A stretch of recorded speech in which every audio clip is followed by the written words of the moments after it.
I am going to kick it over to Dr. Michael Greger. He is the founding member and fellow of the American College of Lifestyle Medicine. He's written several books that are all bestsellers on the New York Times list, and he is an internationally very, very well-known speaker with everything he has done for nutrition. He also runs nutritionfacts.org, so hop over there later and take a check at all the free resources they have available. It's an absolutely incredible website. So from here, Dr. Greger, I'm going to let you take the screen. At the very end, I will come back for just a little bit of Q&A, but from here, the show is yours. Thank you so much. I'm so excited to be kicking off this Food as Medicine conference. Very much looking forward to the discussion, but let me switch over to my slides so nobody gets seasick watching me wobble on my treadmill here. Allow me to begin on a personal note. There's a picture of me.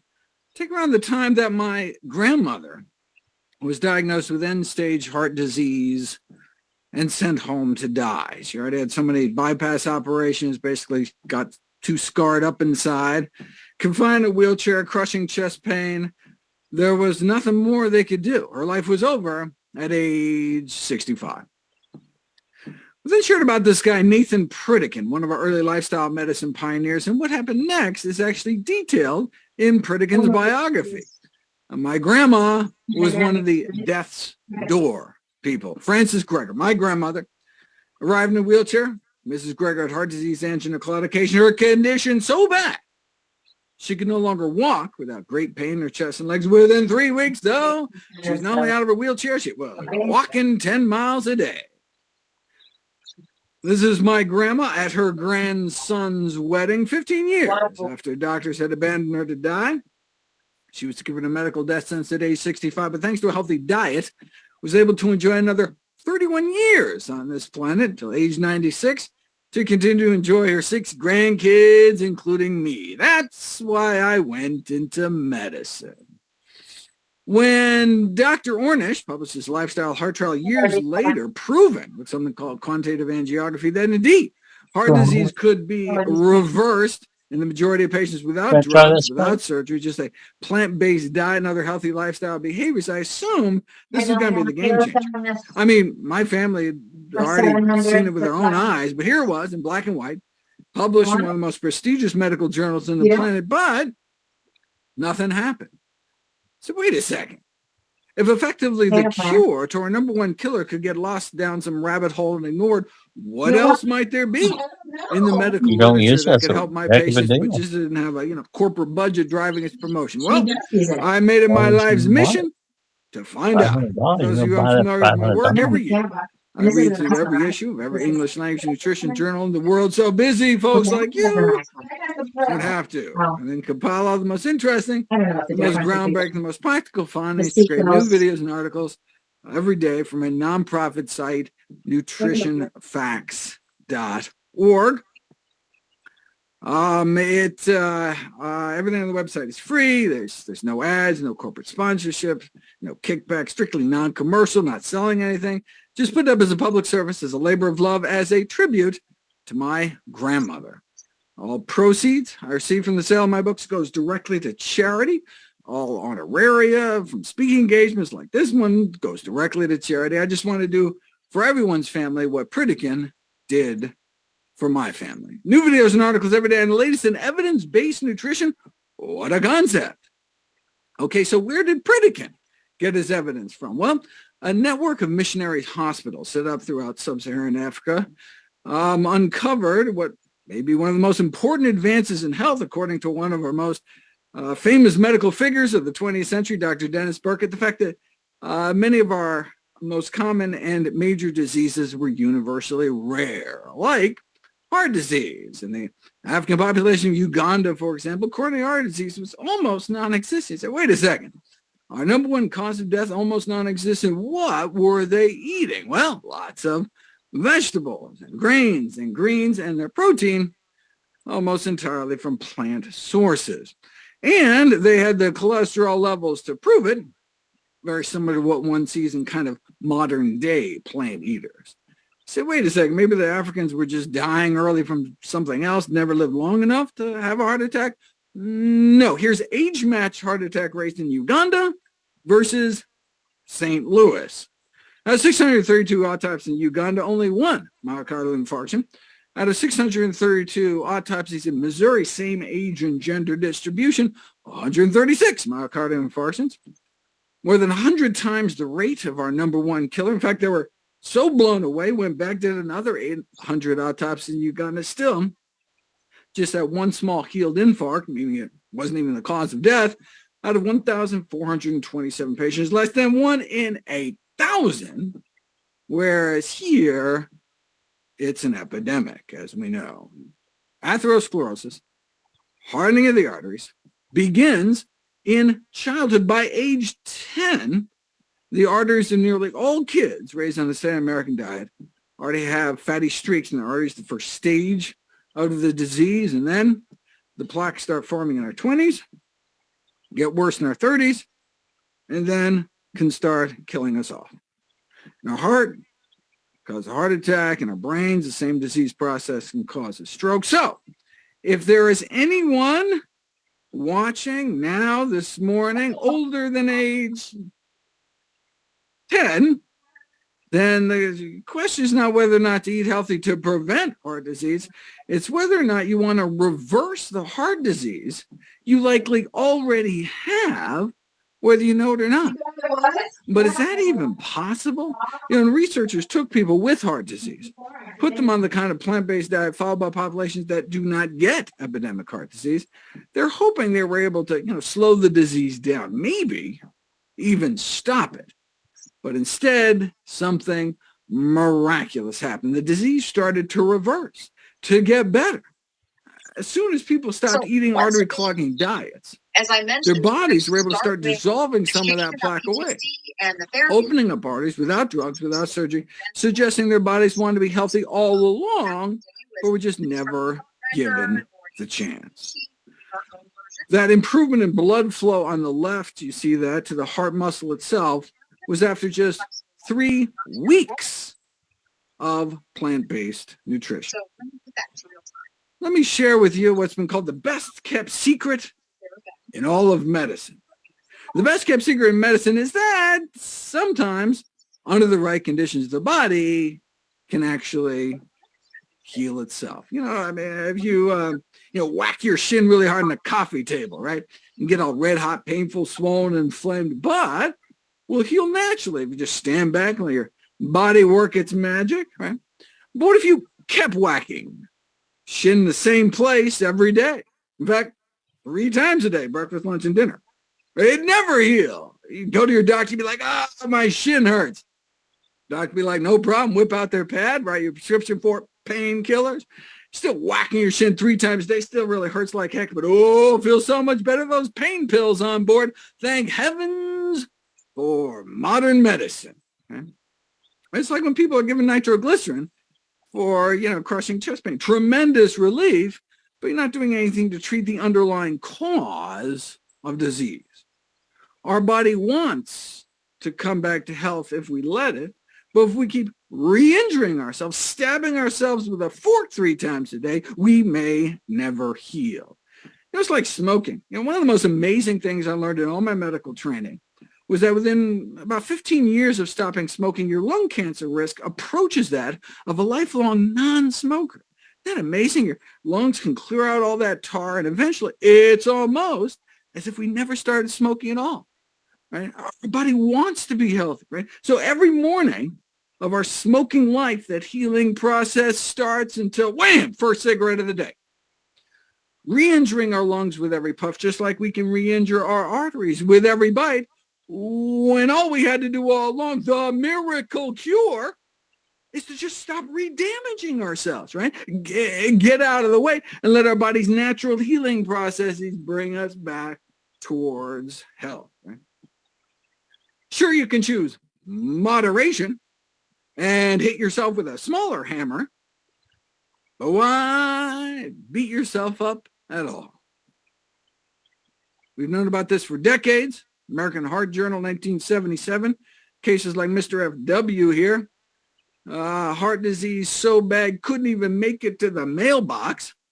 Started eating healthier. A few months later, he was climbing mountains, no pain. All right, there we go. Now, of course, there are these fancy new anti-angina drugs on the market now. Cost thousands of dollars a year. But hey, at the highest dose, may be able to prolong exercise duration as long as 33.5 seconds. It does not look like those choosing the drug route are going to be climbing mountains anytime soon, right? See, plant-based diets aren't just safer and cheaper. They can work better. Now, normally at this point, I move on to killer number 2, cancer. Talk about the role diet may play in preventing, arresting, or reversing each of our top 15 killers. But I want to save lots of time for questions. And, in a certain sense, like what more do we need to know, right? There's only one diet ever been proven to reverse heart disease in the majority of patients, a plant-based diet, right? So anytime anyone tries to sell you on some new diet they heard about, do me a favor, ask them one simple question. Right? Has it been proven to reverse heart disease? The most likely reason me and all my loved ones will die? The answer is no. Why would you even consider it, right? If that's all a plant-based diet could do, reverse the number one killer of men and women, shouldn't that kind of be the default diet until proven otherwise? And the fact they also be so effective preventing, arresting, and reversing other leading killers like type 2 diabetes, high blood pressure, would seem to make the case for plant-based eating simply overwhelming. And so let me just touch on those 2 conditions quickly. Type 2 diabetes, which we can prevent, arrest, and reverse with a plant-based diet, something we've known since the 1930s. A group of diabetics are placed on a type of plant-based diet.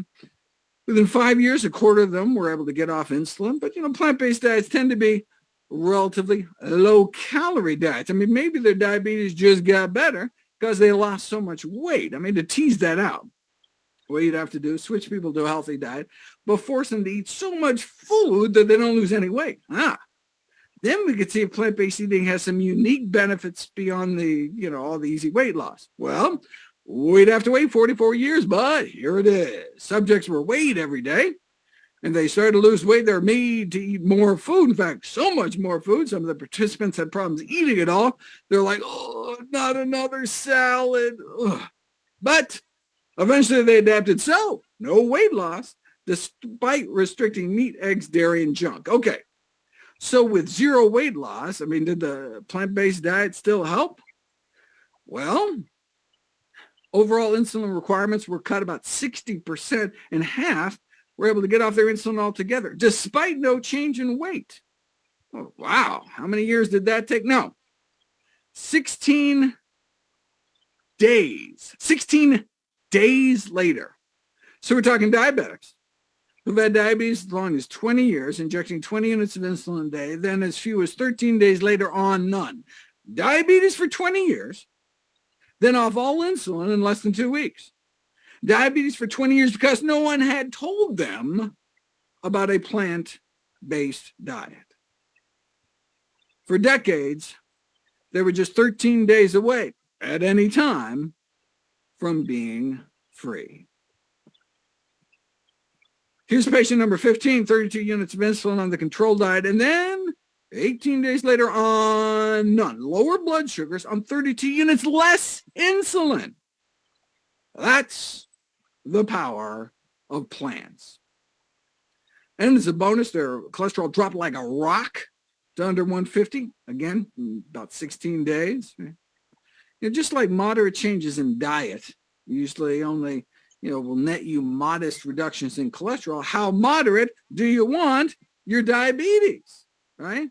Everything in moderation may be a truer statement than many people realize. Our moderate changes in diet can leave diabetics with moderate blindness, moderate kidney failure, moderate amputation, maybe just a few toes or something. Moderation in all things is not necessarily a good thing. There's a famous study published in a journal called Cell Metabolism that purported to show that diets high in meat, eggs, and dairy could be harmful to health and smoking, supposedly suggesting that people under 65 who ate lots of animal protein 4 times as likely to die from cancer or diabetes. But if you look at the actual study, you'll see that's simply not true. Those eating a lot of animal protein middle-aged didn't have 4 times the risk of dying from diabetes. They had 73 times the risk of dying from diabetes. Now, those that chose moderation, only eating a moderate amount of animal protein, they just had 23 times the risk of death from diabetes. The academic institution where the study was done sent out a press release with a memorable opening line: "That chicken wing you're eating could be as deadly as a cigarette," explaining how, look, eating a diet rich in animal proteins may quadruple one's risk of dying from cancer, comparable to what one might get smoking cigarettes. So what was the response in the academic community to this revelation that diets high in meat, eggs, and dairy could be harmful to health as smoking? Well, one nutrition scientist said it was potentially dangerous to tell people about this study. Why? Well, a smoker might think, hey, why bother quitting smoking? My ham and cheese sandwich is just as bad for me, right? So better not tell anyone about the whole meat and cheese thing. Right? That reminds me of a famous Philip Morris cigarette ad that tried to downplay the risk by saying, hey, you think secondhand smoke is bad, increasing the risk of lung cancer by 19%. Well, hey, drinking 1 or 2 glasses of milk every day may be 3 times as bad, 62% increased risk of lung cancer. Or doubling one's risk frequently cooking with oil, tripling your risk of heart disease eating non-vegetarian, or multiplying your risk 6-fold eating lots of meat and dairy. So, they conclude, let's keep some perspective here. The risk of lung cancer from secondhand smoke may be well below that of other everyday activities. So breathe deep, right?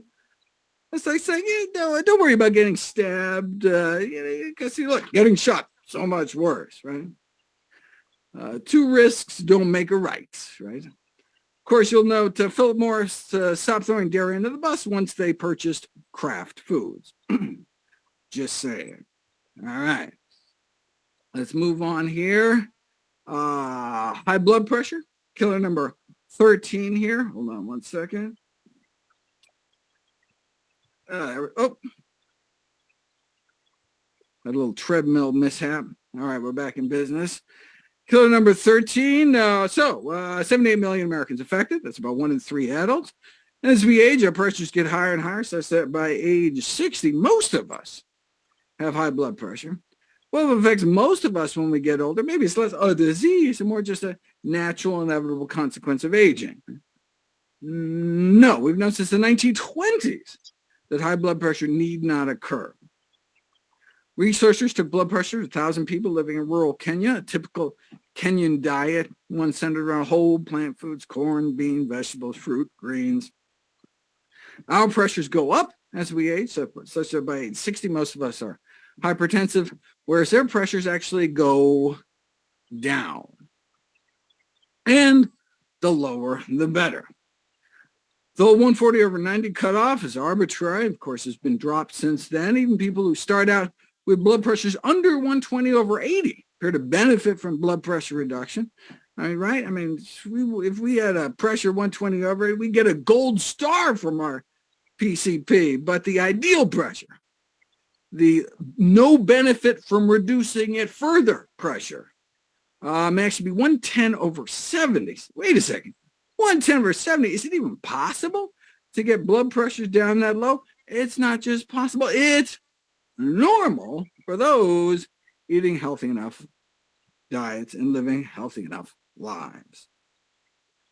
Over 2 years at this rural Kenyan hospital, 1,800 patients were admitted. Oh, how many cases of high blood pressure did they find? 0. Wow. Must have had low rates of heart disease, right? No, they had no rates of heart disease. Not a single case of atherosclerosis, our number 1 killer, was found. Rural China, same thing, about 110/70 their entire lives, 70-year-olds. Same blood pressure, 16-year-olds, right? Now, Africa, China, vastly different diets, but what they shared in common is that they're plant-based day to day with meat only eaten on special occasions.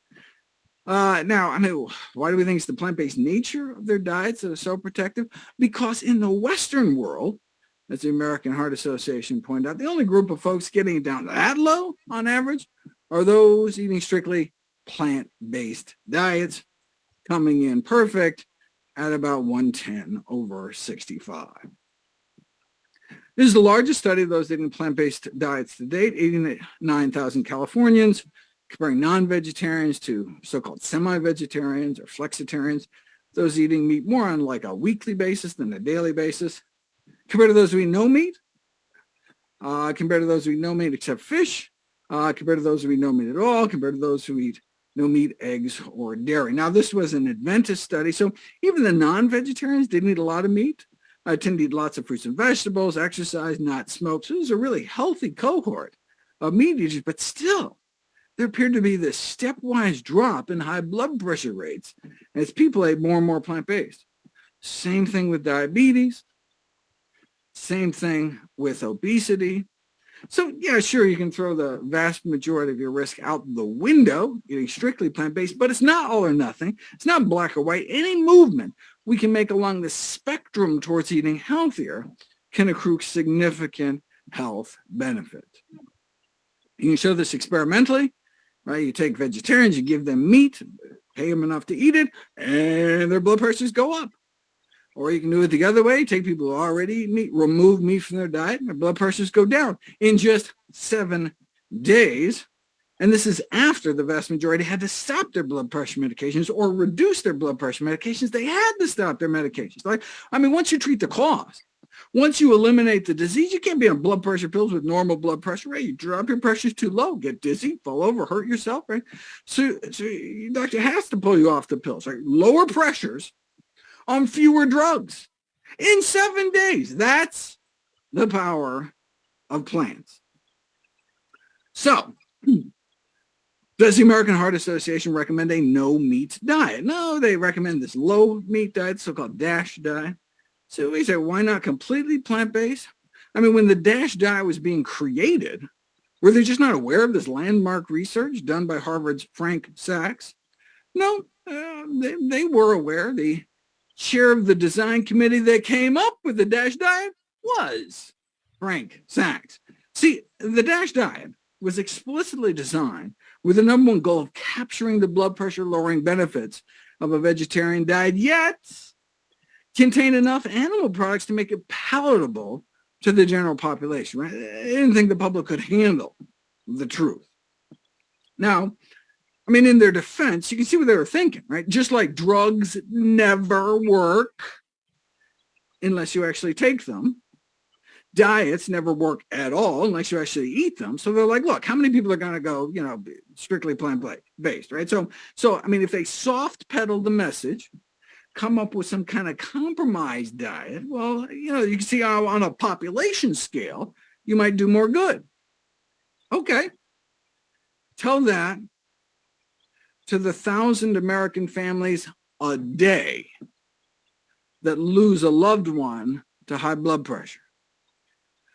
Maybe it's time to start telling the American public the truth, which is that in the United States of America, most deaths are preventable and related to nutrition. According to the Global Burden of Disease Study, the largest, most rigorous analysis of risk factors published to date, funded by the Bill and Melinda Gates Foundation, the number one cause of death in these United States is the American diet. They're also a leading cause of disability. Diet has since bumped tobacco to number 2. Smoking now only kills about 500,000 Americans every year, whereas our diet kills many more. Well, wait, if most deaths in the United States are preventable related to nutrition, right? If diet is the number one cause of death, well, then obviously nutrition is the number one thing taught in medical school, right? Obviously, it's the number one thing your doctor talks to you about at every single visit, right? How could there be this disconnect between the science and the mainstream practice of medicine? Well, let's do a little thought experiment. Imagine yourself a smoker back in the 1950s. Back in the 1950s, the average per capita cigarette consumption was about 4,000 cigarettes a year, meaning the average person walking around smoked half pack a day, on average. The media was telling you to smoke. Famous athletes agreed. Even Santa Claus wanted you to smoke. I mean, look, you want to keep fit and stay slender, so you make sure to smoke and eat lots of hot dogs to stay trim and lots of sugar to stay slim and trim. A lot better than that apple there. I mean, sheesh, right? Though apples do connote goodness and freshness, reads one internal tobacco industry memo, which brings up many possibilities for making a youth-oriented cigarette. They want to make apple-flavored cigarettes for kids. Shameless. For digestion's sake, you should smoke. I mean, no curative power is claimed by Philip Morris, but better be safe than sorry and smoke. Blow in her face and she'll follow you anywhere. Yeah, Mom is staying with you. No woman ever says no. They're so round, so firm, so fully packed. After all, John Wayne smoked them until they got lung cancer and died. You know, back then, even the paleo folks were smoking. And yes, so were the doctors. Now, this is not to say there wasn't controversy within the medical profession. Yes, some doctors smoked Camels, but others preferred Lucky. So there was a little disagreement there. The leader of the U.S. Senate agreed. I mean, who wouldn't want to give their throat a vacation? Not a single case of throat irritation. How could there be when cigarettes are just as pure as the water you drink? Maybe in Flint, Michigan. But don't worry, you do get a little irritated. Your doctor can always write you a prescription for cigarettes. This is an ad from the Journal of the American Medical Association. So in mainstream medicine, it's saying that smoking on balance may be good for you. When the American Medical Association is saying that, well, where could you turn back then if you just wanted the facts? What's the new data advanced by science? Well, she was too tired for fun. Then she smoked a Camel. Babe Ruth spoke of proof positive medical science, that is when he still could speak, before he died of throat cancer. Now, if by some miracle there was some kind of smokingfacts.org website back then that could deliver the science directly, bypassing commercially corruptible institutional filters, you would have become aware of studies like this. An Adventist study out of California in 1958 showing that non-smokers may have at least 90% less lung cancer than smokers. But this wasn't the first. When famed surgeon Michael DeBakey was asked why his studies back in the 30s linking lung cancer and smoking were simply ignored off the face of the earth, he had to remind people what it was like back then. We were a smoking society. It was in the movies, on airplanes, right? Medical meetings were one heavy haze of smoke. Smoking was, in a word, normal. So, back to our thought experiment. If you're a smoker in the 50s in the know, what do? I mean, with access to the science, you realize that the best available balance of evidence suggests your smoking habit not so good for you. So do you change or do you wait? I mean, if you wait until your physician tells you between puffs to quit, you could have cancer by then. If you wait until the powers that be officially recognize it, like the Surgeon General did in the subsequent decade, you'd be dead by then. Right? It took 25 years for the Surgeon General's report to come out. It took more than 7,000 studies and the deaths of countless smokers before the first Surgeon General report against smoking was finally released in the 1960s.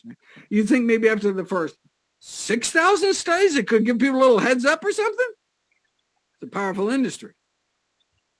Maybe we should have stopped smoking after the 700th study like this. As a smoker in the 1950s, on one hand, you had all society, the government, the medical profession itself telling you to smoke.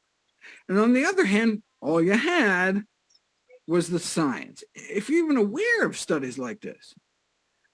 Okay, well, we can fast forward 55 years. There's a new Adventist study out of California warning Americans about the risk of something else they may be putting in their mouths. Of course, not just one study. You put all the studies together, mortality from all studies from all causes put together, including many of our dreaded diseases, stroke, cancer, significantly lower among those who are eating more plant-based. So instead of something going along with America's smoking habits in the 50s, imagine you or someone you know going along with America's eating habits today. What do? I mean, with access to the science, you realize that the best available balance of evidence suggests your eating habits are probably not so good for you. So, do you change or do you wait? I mean, if you wait until your physician tells you between bites to change your diet, maybe too late. In fact, even after the Surgeon General's report came out, the medical community still dragged their feet. The AMA actually went on record refusing to endorse the Surgeon General's report. Why? Could have been because they were just handed a $10 million check from the tobacco industry? Maybe. Okay, so we know why the AMA may be sucking up to the tobacco industry, but why weren't individual doctors speaking out? I mean, there were a few gallant souls ahead of their time speaking up against industries killing millions, but why not more? Maybe it's because the majority of physicians themselves smoke cigarettes. Just like the majority of physicians today continue to eat foods that are contributing to our epidemics of dietary diseases. What was the AMA's rallying cry back then? Everything in moderation. Extensive scientific studies have proven smoking in moderation, oh, that's fine. Sound familiar? Today, the food industry uses the same tobacco industry tactics. Misinformation, twisting the science. The same scientists for hire, paid to downplay the risks of cigarette smoke and toxic chemicals, are the same paid for by the National Confectioners Association to downplay the risks of candy, and the same paid for by the meat industry to downplay the risks of meat.